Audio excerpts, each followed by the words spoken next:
financial crisis. I'm trying to think of this level of crazy. I don't Jason, I think we should start with what happened after the last All In podcast between you and Sacks over text. We should get it all out there. We should share it publicly. And I think we should. I think it's worth doing. We talked about this before you joined us, and Chamath and I are having an intervention. And I'm going to say something real quick. I think it's worth highlighting that one of the things that I think we have the opportunity to do as a group is to kind of elevate the conversation a bit and not frame things as being black and white, and not frame them as being 1 or 0 or partisan or left or right. And everyone on this in this conversation has nuanced opinions about a lot of different topics. And when you sum up all those opinions, it doesn't define a left or a right person or Democrat or Republican. I think that's what makes us, a compelling and interesting group to talk to. Sacks has been characterized as the Trump guy. He took offense to that. And in particular, the heated conversation you guys had last time. And I do think it's worth kind of sharing that with everyone and letting you guys reconcile publicly, have a group hug, and reframe kind of how we talk about each other, and how so that we can kind of set a bit of an example on how to do this well. I can start, or you can start, David. I'll start because I'm the one who has the objection. You're the aggrieved. Yeah, I mean, so look, I think that JCal does an amazing job moderating the pod, and it's a difficult job. And so I don't want to, this is not something I'm trying to blame him for, but I do have an objection to being labeled in a certain way. I think anybody would. We don't want to be misconstrued, and we want to be able to characterize our own views. We don't want to be labeled in a certain way. Now, I think Jason has sort of branded me as a Trump guy because, frankly, it's amusing to him. I think he's mainly trolling me, but the audience doesn't necessarily understand that. I mean, if you go back and look at my Twitter feed or my blogs, I haven't written about Trump for years. I mean, I haven't said anything really about it. That's not my agenda. And I think I don't have a pro-Trump agenda, but I also don't have a pro-resistance agenda. I've described my position as anti-hysteria. Sometimes that means criticizing Trump like I did in the last pod. Sometimes it means criticizing the resistance. So I just don't like being labeled a certain way. And I think Jason and I sort of, kind of resolve this. If I were to label my politics, just, Jason calls me the conservative. I think that's more accurate. But the question is, what am I conserving exactly? And I would describe myself more as like a 1960s style liberal. I'm a believer in free speech, ACLU style. I'm a believer in King's dream of a colorblind society. I'm against all these, foreign wars and interventions. If I had been around the 1960s, I would have been protesting Vietnam. That's kind of more where I'm coming from. And I guess the reason I'm a conservative now is because the political debate has moved so far away from that. But if I'm trying to conserve anything, it's really the liberal victories of the 1960s. So in any event, I don't think that qualifies me in any way as a Trumper per se. And I just don't want, Jason making jokes to somehow have the audience get the wrong idea, because I want to be heard. And I know Trump's an extremely polarizing figure. And the second you tell somebody you're frankly pro or con Trump, the other half just doesn't even want to listen to you. And so my views are more complicated than that. Okay. Well, thanks for everybody for tuning in to the All In podcast. It's been an amazing episode 17. Your emergency pod. Thanks to our sponsors. Listen, I think what makes this podcast great is the diversity of opinion and the respect that we show for each other. If my breaking chops, which is, as everybody knows here, my superpower in life, along with talking, has pigeonholed you into being something you're not, or if you felt I've taken a cheap shot at you in any way, I apologize, and it was not my intent. My intent is to keep the conversation flowing, to entertain the audience, certainly, but not at anybody's expense, David, and certainly not yours, because I do consider you one of the best friends I've had in my life and one of the most supportive people in my life. And I think we all feel that way about each other, that we go to bat for each other and support each other. I do think that this highlights and dovetails with what and I've given it a lot of thought, actually. I've really spent, since the last podcast, a lot of time thinking about your position, David, and where you're coming from. And then also where the people who maybe, you maybe agreed with some of Trump's victories, and certainly you're a conservative. I don't know if you voted for him or not, or if you're willing to say if you did. I'll put that aside for a moment.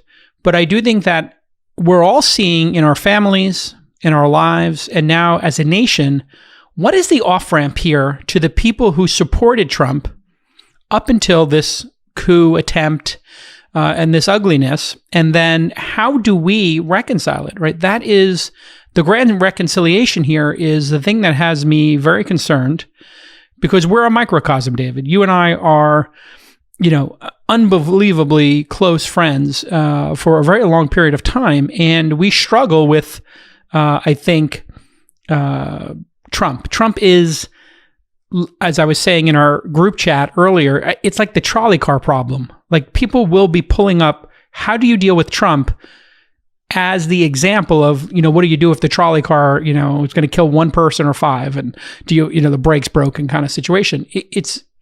And I think Jack and the platforms also have a difficult task.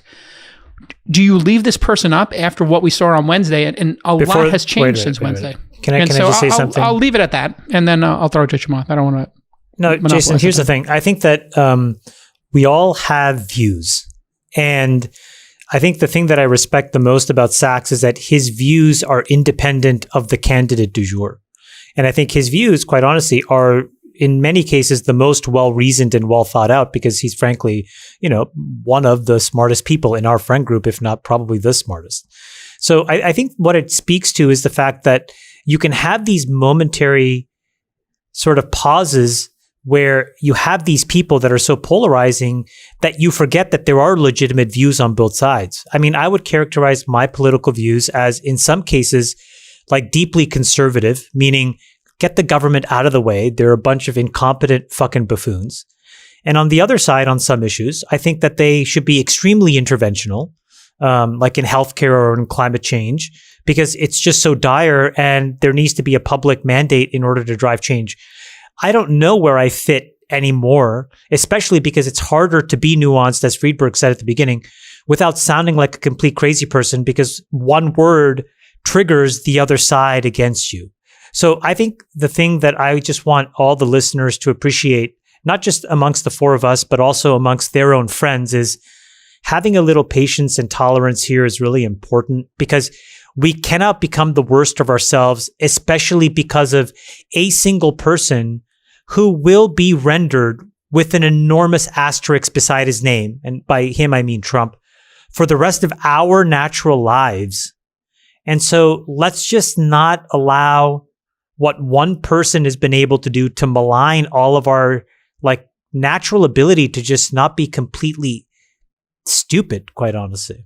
So I just think it's important to realize that we all have completely nuanced perspectives. They're all worth listening to. And I would just tell people, don't fall for the simple, easy out to assume that, being a conservative means you're a Trump supporter, or being a liberal means you're not a Trump supporter. Because I think that there's issues in which, frankly, look, let's be honest. The Wall Street Journal opinion by, was it Lisa Lasser? What was her name? Amy Lassel, somebody. Sky posted it in the group chat. Nick, can you find it? I can't remember. Sassel or Lassel is her last name. Anyways. Oh, Kim Strassel. Strassel. In the Wall Street Journal, yeah. She had a paragraph intro where, and again, I wasn't a Trump supporter, have never been a Trump supporter. I do have, though, some sympathy to some of the things he did. And the way that she described his 4 years, although, she was selective, it was impressive, actually. Meaning getting the rhetoric right on China, getting the rhetoric on trade right, the deregulation that he's created in some ways. So there is very much a reasonable narrative up until the Capitol storming, where the glass was definitely half full. And it could have legitimately been viewed half full. And it was just a matter of opinion, because he was just such a crazy person and his style was so shitty. I think the thing, and David said this on the last pod, after storming the Capitol, it is very clear 100% categorically this guy is just a complete piece of shit. And so now the people that stand with him are extremely isolated. And so I just want us to remember that there is probably something to learn from everybody. He actually did some reasonable things intelligently well until he fucking self-immolated himself. And so let's just not give in to our basic instincts here. And I think there's a lot to learn from I think the everybody. frustration of a lot of people is some people saw this coming. And some people, when Peter Thiel said things like, hey, don't take Trump literally and all this kind of stuff, some of us were taking him literally. And some of us were very concerned. And people were saying, oh, you're being hyperbolic. He's not Hitler. He's not dangerous. You know what? Bullshit. He is dangerous, and you should take him literally. And I think a lot of the folks who enabled him and who thought it was funny, who weren't on the other side of his vindictiveness, his dog whistling, and the anger and the violence he put out into the world. And he consistently did this. He started by saying, get that person the hell out of here. Like I would, in the old days, the cops would have thrown him down the stairs kind of thing. He is like Tony Soprano or any other mob boss who knows how to incite people to do dangerous things without having the culpability himself. As you pointed out, Chamath, he might be the one who gets off scot-free while they're rounding up all these people. And you got the prediction right, Chamath. These people are going to go to jail. There's multiple felonies. He's not going to get off scot-free. He's not going to get off scot-free. Do you think he's going to jail? And do you think the people who broke into the... Yes. You think Trump's going to jail? Yes. Oh my Lord! I'm not sure about that, but I do think that like I said last time, Trump is now the first sitting president to cost his party the presidency, the House, and the Senate since Herbert Hoover. Jason, if you're right about Trump, the voters have certainly been able to see that, and they've punished him and his party at the polls. I do think that whatever you do to Trump individually at this point is sort of redundant with that.